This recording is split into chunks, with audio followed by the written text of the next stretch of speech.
Greetings, our Hebrew Israelite brothers and sisters. This is the high priest, L.D. Smith, the watchman on the wall.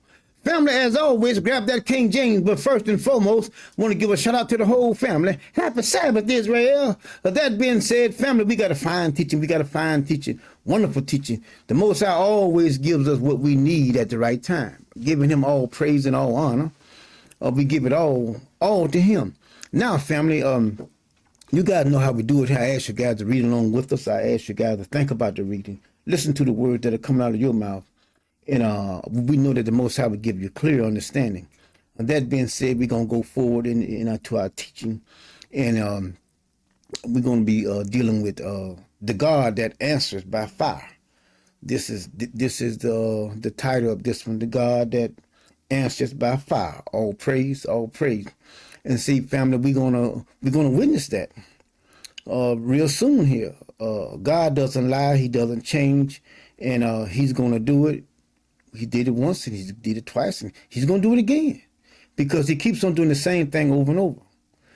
But we give all praise, and we just sit and we wait. We're waiting on him to deliver with his people. And we thank him. Because we know that he promised us a new heaven and a new earth. He says, I create a new heaven and a new earth for you. That's earth, that's ground. So why would one create a new ground if he wasn't going to destroy the old ground? If any of y'all see what I'm saying. But nevertheless, let us get into our teaching, and we're gonna show you that we serve a God that answers by fire. And I praise him, love him, I am afraid of him. That fear that Uncle Moses spoke to my ancestors, that still is alive today in me because I fear him. Now let us go ahead and into our teaching, and we're going to show you here that we serve a God that answers by fire. Now let us go to the book of Ezekiel, chapter 8. Ezekiel chapter 8, we're going to look at verses 1 and 2. Now look what it says. It says, it came to pass in the 6th year and in the 6th month and in the 5th day of the month, as I sat in my house, and the elders of Judah sat before me. Now this is Ezekiel the priest. And he says, that the hand of the Lord fell upon me.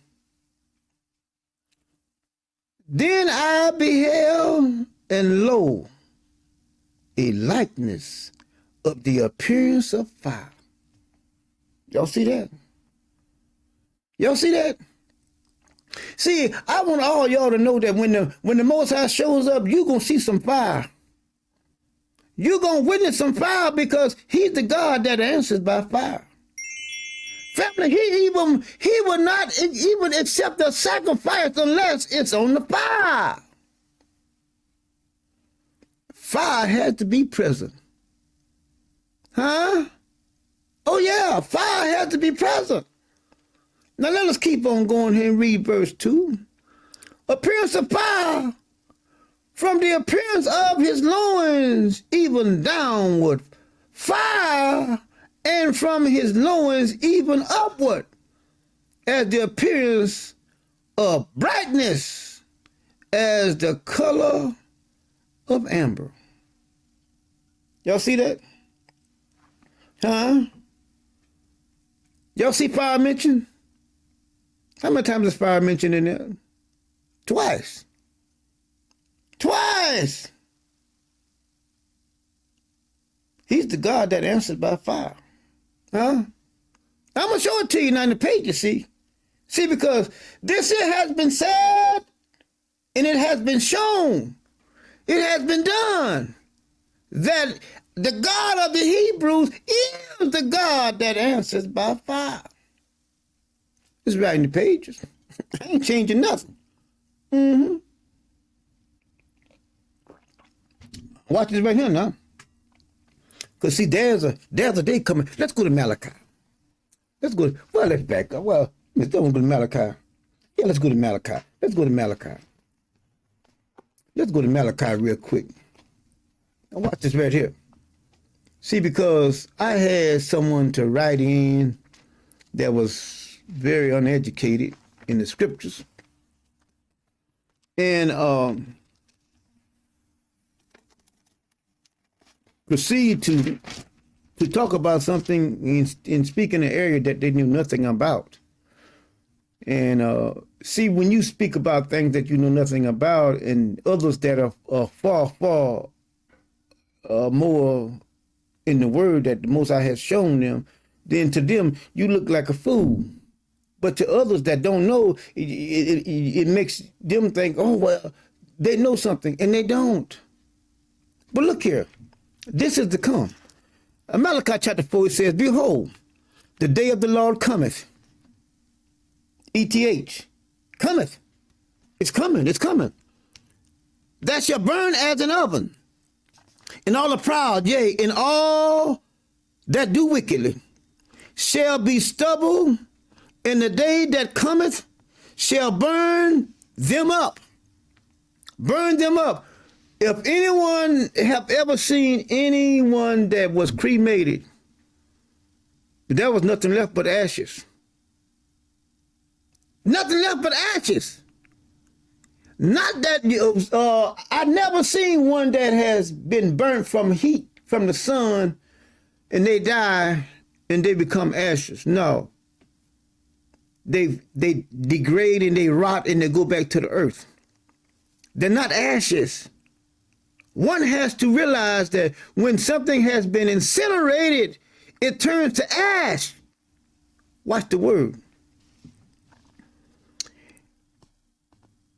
Burn them up, saith the Lord. God said this, the Lord of hosts, that it shall neither leave, neither root nor branch, but unto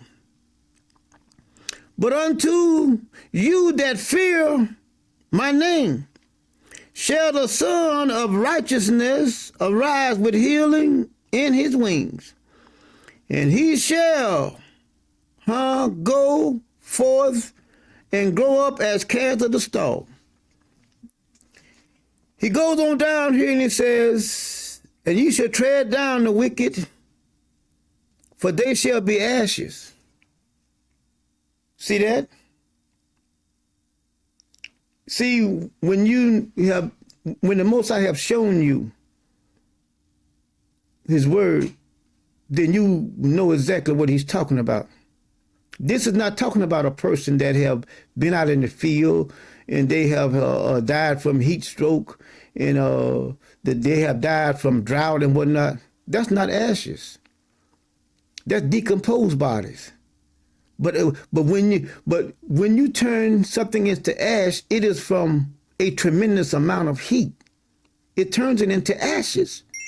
You shall be ashes under the sole of your feet. In that day that I shall do this, saith the Lord of hosts. In that day has not happened yet.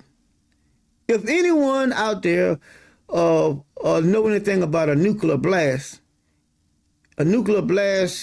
can be around houses and trees and stuff, and it will just burn that shit up. It'll turn all that shit to nothing but ashes. Nothing but ashes.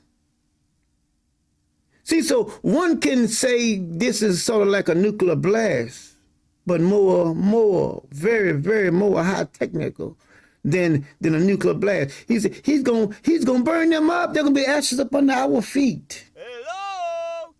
Yes. And then he says, look at verse 4. Remember ye the law of Moses, my servant, which I commanded unto him in Horeb for all Israel, with the statutes and judgments? Behold, I will send you Elijah the prophet before the coming of the great and dreadful day of the Lord. And you got fools out there talking about Elijah has already come. Where is he at? I had one send me a email saying that they can prove to me that Elijah, you are a liar. You are a liar. You cannot prove to me that Elijah has came back. Now you show me the spaceship that he left on. Show me the evidence. See, because the way he left, that's the way he's going to come back. See, it said that he left on a fiery chariot, not a chariot that a horse pulled. Okay, they were talking about a means of transportation, but it was fiery. So it was a spaceship that Elijah left on. So the same way Elijah left, that's the same way he's going to come back, on a spaceship, not riding on the back of a chariot that a horse is pulling. You have to be more intelligent than that. I mean, for people to say all kind of foolish things, I mean, it just shows your level of understanding. And I'm not trying to make anyone look like a fool, but one has to understand that you're on the internet and you can't just say anything, because people that the Most High have enlightened, they're going to look at you as a fool. But we're talking about the God that answers by fire.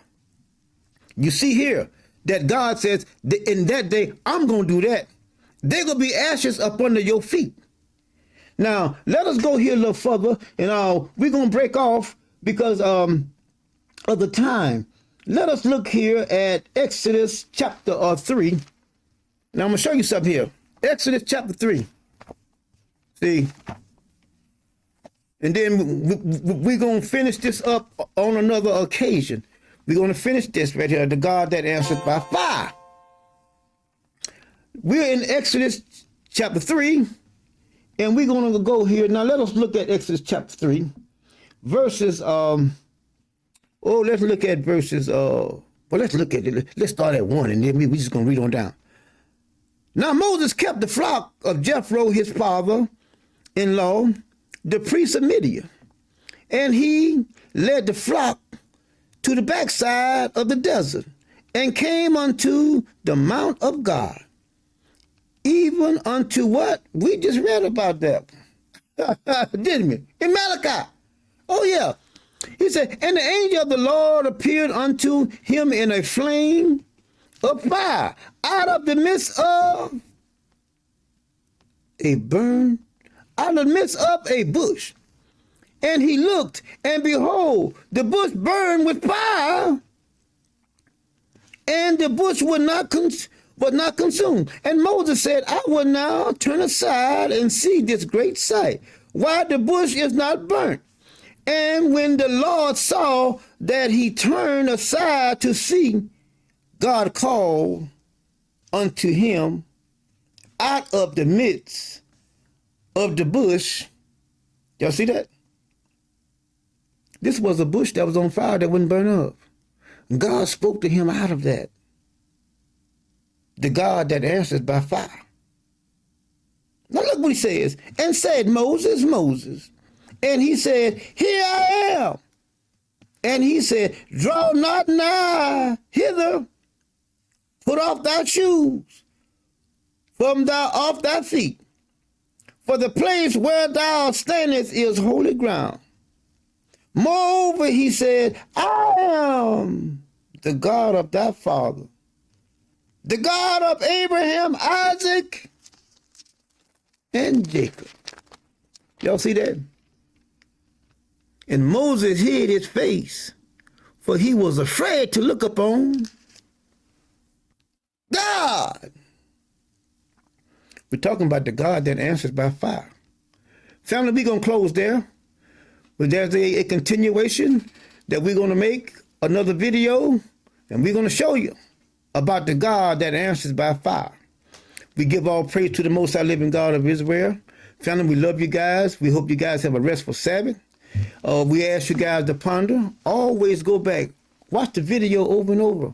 Revisit it. And I guarantee you, each time you revisit it, the Most High, he's going to show you something. But you got to have your heart open and willing to receive what he is saying. So y'all know how we do it at the end, right? We come together with one voice and one mind on the count of 3. 1, 2, 3. One word, one God, one people, one love. Levi. All praise to the Most High living God of Israel. We say shalom, family. We love you guys. Have some rest.